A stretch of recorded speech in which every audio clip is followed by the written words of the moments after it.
मांडुक्य उपनिषद बोलते हैं। तो ऐसे लीला कर रहे हैं। वर्षा ऋतु बीती,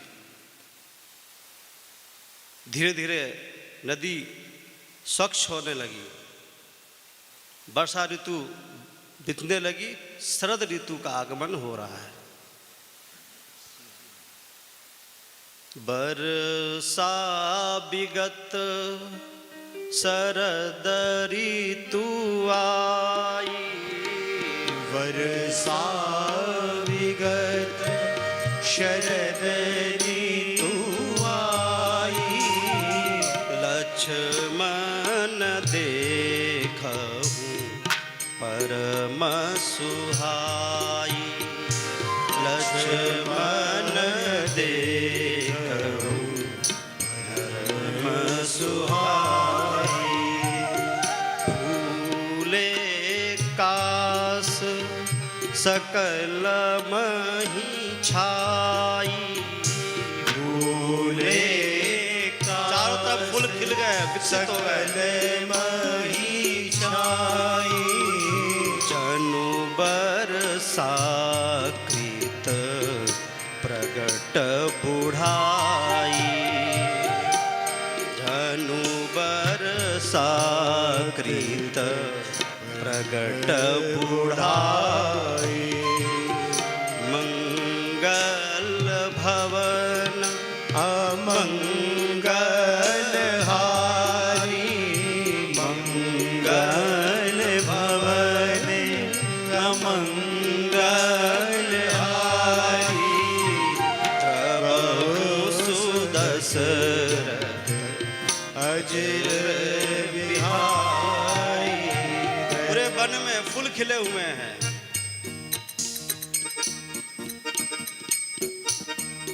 चारों तरफ नदियां स्वच्छ हो गई हैं, सरिताएं स्वच्छ हो गए, सर स्वच्छ हो गए, पर्वत हरे भरे दिख रहे हैं।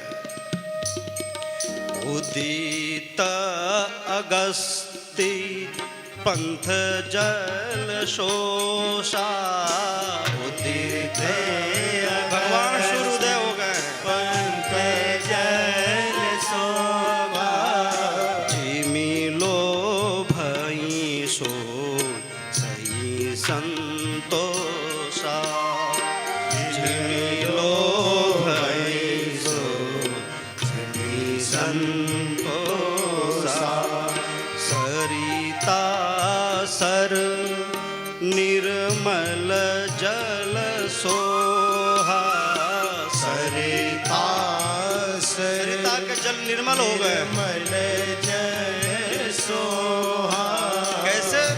संत हृदय जस गत मद मोहा, संतों का हृदय मद मोह खत्म हो जाए। जस गत मन मोहा, मंगल भवन अमंगल हारी, मंगल भवन अमंगल हारी, त्रबहु सुदशरथ अजर बिहारी, प्रभु सुदशरथ अजर बिहारी।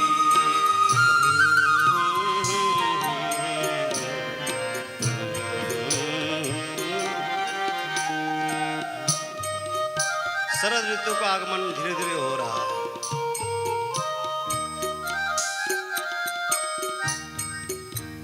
चारों तरफ वन हरे भरे हो गए हैं।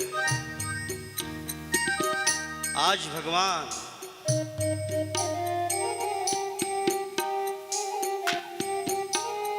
बरहापीठ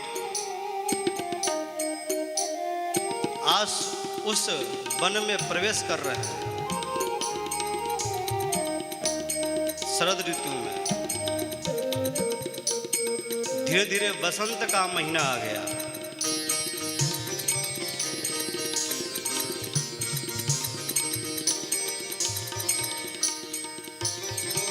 इत्थं शरत् स्वच्छ जलम पद्माकार सुगंधिना न विशद वायुना वातम सगो गोपाल कोच्युता।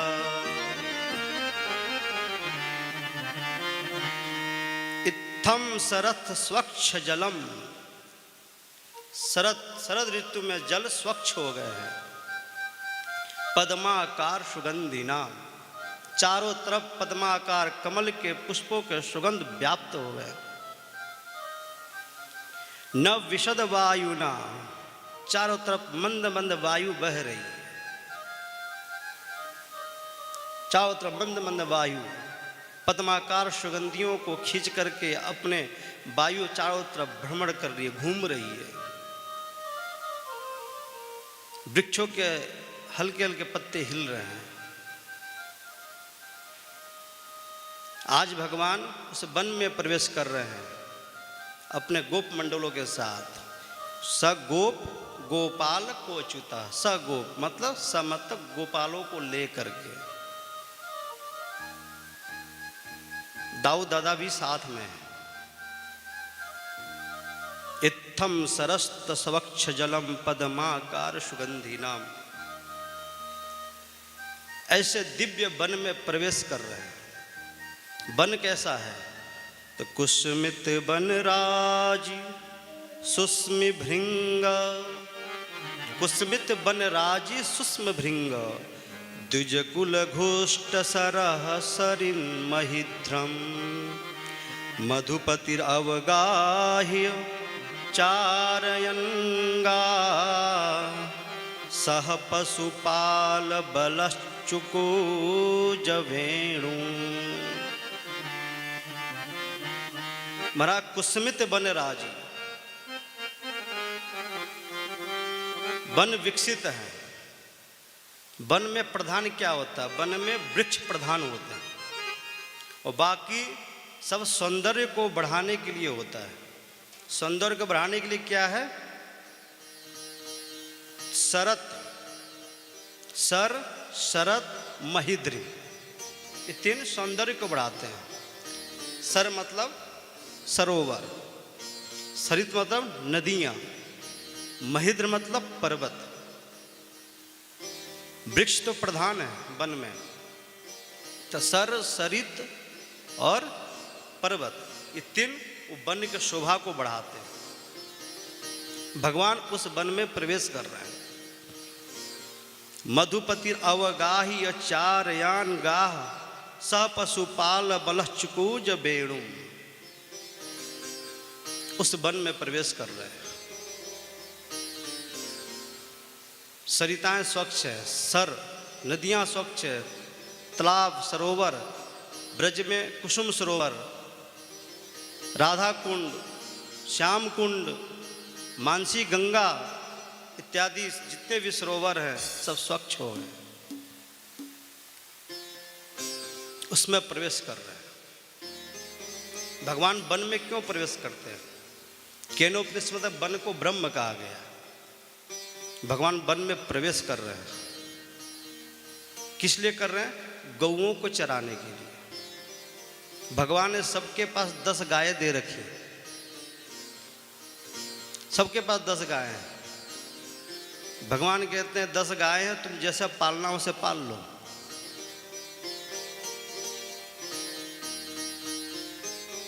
दस इंद्रियां और 10 गायें हैं, सबके पास 10 गायें हैं। तो भगवान वन में प्रवेश कर रहे हैं उन गौओं को चराने के लिए, गौओं को चराने के लिए। अगर भगवान गौओं को न चरावें, गौएं तो भोली भाली होती, कहीं भटक सकती हैं, कहीं भटक सकती हैं।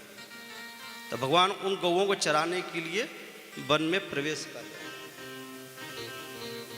अपने गोप गोपालों के साथ। वहां पहुंचकर वेणु वादन कर रहे हैं। ये वेणु कौन है? भगवान भोले बाबा ने कहा कि महाराज जब आप ब्रज में आके लीलाएं करोगे, उस लीलाओं में मुझे भी शामिल कर लो, उस लीलाओं मुझे भी शामिल कर लो, उस दिव्य लीलाओं मुझे भी देखनी है लीलाओं को। तो महाराज कहा गया भोले बाबा, वो लीलाओं में प्रवेश करने के लिए तुम तपस्या करनी पड़ेगी, साधना करनी पड़ेगी, कटना भी पड़ेगा। भोले बाबा बिल्कुल तैयार हैं, कटने के लिए तैयार हैं। कल छिले जाओगे, कह के बिल्कुल तैयार हैं छिलनाने के लिए। कभी तपना पड़ेगा कि हम तैयार हैं तपने के लिए। महाराज नंद के आंगन में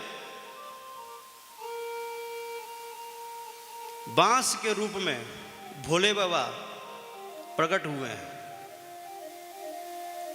जब ठाकुर को वंशी चाहिए थी, नाना प्रकार के बांस के वंशी निर्माण किया गया उनको देने के लिए। लाला किसी वंशी संतुष्ट नहीं हुए, सबको सारे वंशियों को नकार दिया।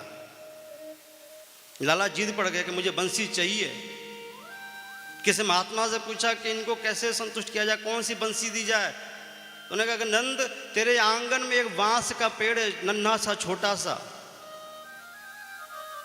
उस बांस को लिया और उसकी बंसी बना। तो महाराज उस बांस को लाया गया, उसको काटा गया, छीला गया, तपाया गया, तपाकर उसमें सप्त छिद्र किए गए। भगवान शिव ने स्वयं बंसी का रूप धारण कर लिया। वंशस्तु भगवान रुद्र, वंशस्तु भगवान रुद्र। भगवान स्वयं रुद्र वंशी के रूप धारण कर लिए। आज वही वंशी भगवान के कर कमलों में है, वही वंशी कर कमलों में है। भगवान सबकी परीक्षा लेते हैं, तपना भी पड़ता है, कटना भी पड़ता है, परीक्षा लेते हैं।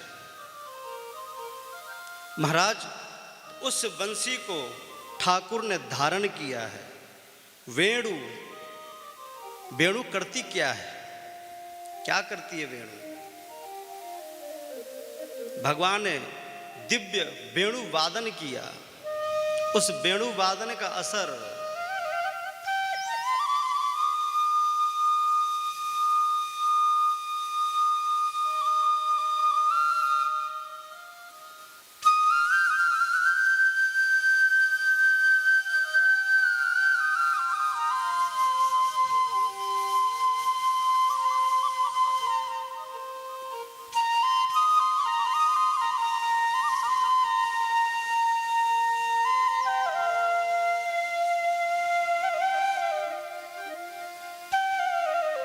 दिव्य सुंदर वेणु वादन हुआ। वेणु क्या करती है? वश्च इश्च ब्रह्मानंद विषयानंद तौ अणु यस्मा, जो ब्रह्मानंद विषयानंद को प्रकट कर दे वे है वेणु, वे है वेणु। निरोध तीन प्रकार से होता है, एक प्रेमा निरोध, एक आसक्ति निरोध, एक वसन निरोध होता है। प्रेमा निरोध क्या है? जब हम संसार में प्रेम करते हैं, भगवान ऐसी लीलाएं करते हैं कि उनसे आप प्रेम कर बैठो, उनसे प्रेम कर बैठो, तो उससे प्रेम निरोध हो जाता है। जो संसार में जो प्रेम है वहां से निकल के भगवान में प्रेम लग जाता है। भगवान कहते हैं संसार में प्रेम करोगे कुछ हासिल नहीं होना है। लोग केले के छिलके की तरफ प्रयोग करेंगे, केला खा लेंगे, छिलका फेंक देते हैं लोग। संसार को सिर्फ शरीर चाहिए, और संसार को देना हो तो शरीर देना, अगर मन देना हो तो ठाकुर को दे देना। संसार को मन मत देना, तुम्हारा मन के साथ ऐसा खेलेंगे, केले के छिलके भातरे खेल कर फेंक देंगे। ठाकुर प्रेम निरोध करते हैं, प्रेमा निरोध, उस प्रेम निरोध का प्रकट करते हैं। ये लीला है वेणु गीत की। ये पूर्व राग है, पूर्व राग। वेणु गीत में आसक्ति निरोध की बातें आई। आसक्ति निरोध